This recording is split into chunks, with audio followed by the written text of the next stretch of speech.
नमस्कार। स्वागत है आप सबका राजनीति के इस अखाड़े में। मेरा नाम है अजय सेतिया। मित्रों, आज हम किसी राज्य की बात नहीं करेंगे, किसी व्यक्ति की बात करेंगे, एक राजनीतिक नेता की बात करेंगे। और वह राजनीतिक नेता है बिहार के मुख्यमंत्री नीतीश कुमार। पिछले दिनों यह खबर आई थी, जब नीतीश कुमार नवीन पटनायक से मिलने गए थे तो खबर यह आई थी कि इन दोनों की मुलाकात में कोई राजनीतिक बात नहीं हुई। दोनों ने मीडिया के सामने आकर के कहा था कि भारतीय जनता पार्टी के सामने एक मोर्चा बनाने के बारे में उनकी कोई बातचीत नहीं हुई। वह तो पुराने मित्र हैं, मिलने आए थे, खाना खाने आए थे। हालांकि सच ये है कि प्राइवेट विमान लेकर के वह निकले थे। पहले नवीन बाबू के यहां गए, फिर हेमंत सोरेन के यहां गए और उसके बाद उद्धव ठाकरे और शरद पवार के यहां गए। इसलिए यह कहना कि इस मुलाकात में कोई राजनीतिक बात नहीं हुई, यह सच नहीं था। और यह बात मीडिया में आ चुकी है खुल करके कि दोनों ने ही सच नहीं बोला। और सच क्या है, यह नवीन बाबू ने दिल्ली में आकर के बोल दिया। उन्होंने कहा कि तीसरे मोर्चे की कोई गुंजाइश नहीं है, कोई संभावना नहीं है। सच यह है कि जब नवीन पटनायक ने उनके दोनों प्रस्ताव ठुकरा दिए थे, तब नीतीश कुमार ने उन्हें आग्रह किया था कि कृपया मीडिया के सामने यह बात न कही जाए। नीतीश कुमार एक प्राइवेट विमान से जाते हैं किसी से मिलने, तो क्या खाना खाने जाते हैं? सिर्फ मुलाकात करने जाते हैं? कोई कैसे विश्वास कर लेगा? लेकिन नीतीश कुमार एक नहीं बल्कि दो मिशन पर निकले हुए हैं। एक उनका गोपनीय एजेंडा भी है। और नवीन पटनायक से बात करने के बाद उन्होंने झारखंड के मुख्यमंत्री हेमंत सोरेन से भी मुलाकात की। तो उसका क्या मकसद था? क्योंकि हेमंत सोरेन तो पहले से ही यूपीए का हिस्सा है। नवीन पटनायक ने जब नीतीश कुमार के दोनों प्रस्ताव ठुकरा कर उन्हें बैरंग लौटा दिया था, तब बीजू जनता दल के एक विधायक सौम्या रंजन पटनायक ने एक बयान दिया था कि नीतीश कुमार देश में वैकल्पिक मोर्चा बनाने का प्रस्ताव लेकर आए थे, लेकिन नवीन बाबू ने उन्हें स्पष्ट रूप से कह दिया कि बीजू जनता दल कांग्रेस और भारतीय जनता पार्टी से बराबर की दूरी बनाकर रखेगा। यानी वह उस मोर्चे में किसी भी हालत में शामिल नहीं होगा जिसमें कांग्रेस होगी। बीजू जनता दल उड़ीसा में किसी को अपना स्पेस नहीं देगा, ना कांग्रेस को ना भाजपा को। ना तो लोकसभा चुनाव में किसी के साथ गठबंधन करेगा, ना विधानसभा चुनाव के साथ किसी को गठबंधन करेगा, ना किसी तीसरे मोर्चे के साथ कोई गठबंधन की संभावना है, और कांग्रेस के साथ तो बिल्कुल भी नहीं है। भारतीय जनता पार्टी उड़ीसा में नंबर 2 की पार्टी है। वह बीजू जनता दल का विकल्प बन सकती है। और पिछले चुनाव में ऐसी संभावनाएं भी दिख रही थी, ऐसी मीडिया में अटकलें लग रही थी। लेकिन नरेंद्र मोदी और नवीन पटनायक में एक सहमति बनी हुई है कि भारतीय जनता पार्टी उड़ीसा में उन्हें सत्ता से बाहर करने का प्रयास नहीं करेगी। इसलिए आपने देखा होगा कि पिछले विधानसभा चुनाव में जब यह कहा जा रहा था कि उड़ीसा में भाजपा सरकार बना सकती है, तब भी भाजपा ने उड़ीसा में उस शिद्दत के साथ चुनाव नहीं लड़ा जिस शिद्दत के साथ हमने बंगाल में भाजपा को चुनाव लड़ते देखा।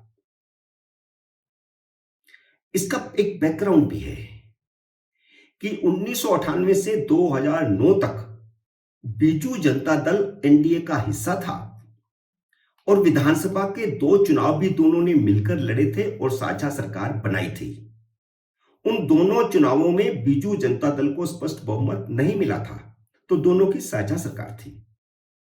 लेकिन 2009 में बीजू जनता दल ने अपने आप को एनडीए से अलग किया और पहली बार भाजपा से गठबंधन तोड़कर अकेले चुनाव लड़ा और वह बहुमत में आए। उसके बाद 2014 और 2019 के चुनाव भी बीजू जनता दल ने अकेले लड़े और उनकी सरकार बनती जा रही है। 5 बार से वे मुख्यमंत्री हैं। लेकिन दोबारा भाजपा से गठबंधन नहीं होने के बावजूद मोदी के प्रधानमंत्री बनने के बाद से भाजपा का बीजू जनता दल से संपर्क बना हुआ है। इसका कारण यह है कि नवीन बाबू की कोई राष्ट्रीय महत्वाकांक्षा नहीं है। वे सिर्फ अपने राज्य उड़ीसा के हितों को सामने रख करके फैसला करते हैं। जो उड़ीसा के हित में होगा, जो बीजू जनता दल के हित में होगा, वे वही फैसला करेंगे। नीतीश कुमार और नवीन पटनायक की 1 घंटे की मुलाकात खाने के टेबल पर हुई। खाना खाकर के जब दोनों बाहर निकले तो नीतीश कुमार का मुंह उतरा हुआ था, क्योंकि नवीन पटनायक ने उनके दोनों प्रस्ताव ठुकरा दिए थे। आप आश्चर्यचकित होंगे कि दूसरा प्रस्ताव क्या था। एक प्रस्ताव तो सबको पता है कि उन्होंने मोदी के सामने विपक्षी दलों का एक मोर्चा बनाने का कांग्रेस से ठेका लिया हुआ है और उसी ठेके के तहत वे सबसे मुलाकात कर रहे हैं। उन्होंने ममता बनर्जी से मुलाकात की, उसके बाद अखिलेश से भी की, केजरीवाल से भी की, भगवंत मान से भी की, और इस दौरे के दौरान उन्होंने महाराष्ट्र और झारखंड का भी दौरा किया। लेकिन यह दूसरा मिशन क्या है, यह गोपनीय मिशन क्या है जिस पर वे निकले हुए हैं, यह जानना बहुत जरूरी है। और यह विस्फोटक खबर है जो इस चैनल पर आप देख रहे हैं। यह दूसरा मिशन है जनता दल से टूटकर बने दलों का फिर से विलय किया जाना, ताकि कांग्रेस के सामने जनता दल की हैसियत बढ़ जाए। कल को अगर वैकल्पिक सरकार बनाने का मौका आए तो राहुल गांधी को प्रधानमंत्री बनने से रोका जा सके। यह कांग्रेस के लिए वैकल्पिक मोर्चा बनाने के नाम पर नीतीश कुमार कांग्रेस की पीठ में छुरा घोंप रहे हैं। नीतीश कुमार यह अच्छी तरह जानते हैं कि अपनी मौजूदा हैसियत के कारण तो वह कभी भी प्रधानमंत्री नहीं बन सकते।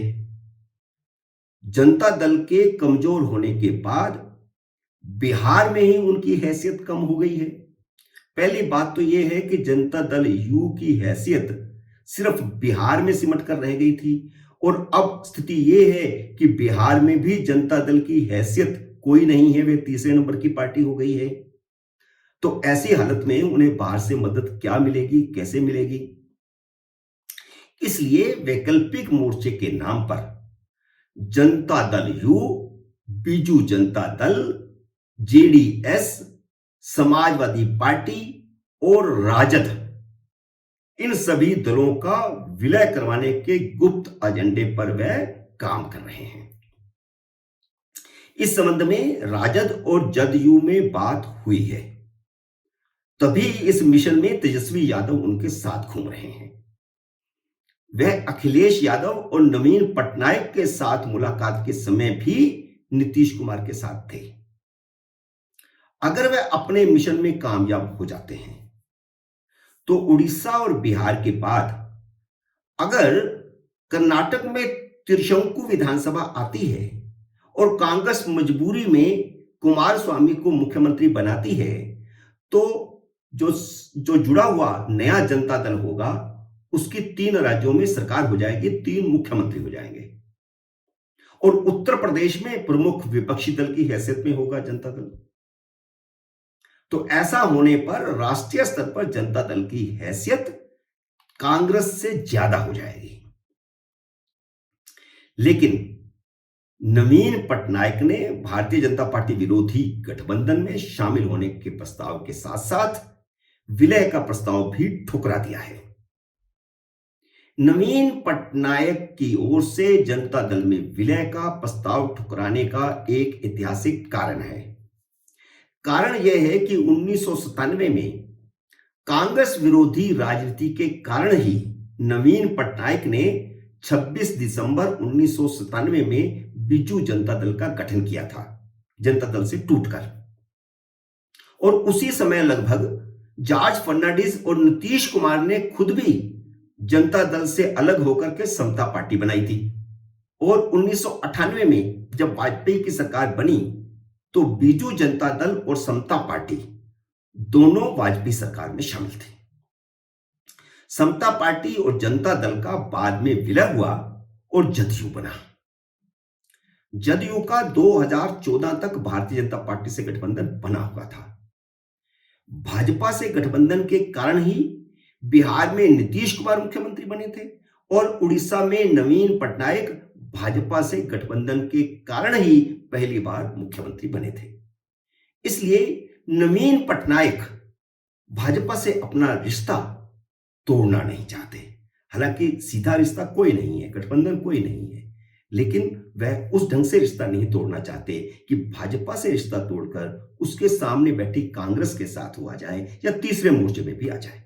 तो ऐसा नवीन पटनायक नहीं चाहते। लेकिन सबसे बड़ी बात यह है कि नीतीश कुमार कांग्रेस को धोखा देकर अपने एक गोपनीय मिशन पर निकले हुए हैं और लोक दिखावा यह किया जा रहा है कि वह वैकल्पिक मोर्चा बनाने के लिए निकले हुए हैं। मित्रों, उम्मीद है मेरा यह विश्लेषण आपको पसंद आया होगा। मेरे इस वीडियो को लाइक और शेयर करें और अगर आपने मेरे यूट्यूब चैनल को सब्सक्राइब नहीं किया तो कृपया सब्सक्राइब करें और घंटी का बटन भी दबाएं ताकि जैसे ही मेरा नया वीडियो आए आपको सूचना आए। मिलते हैं अगले वीडियो में जल्द ही। नमस्कार।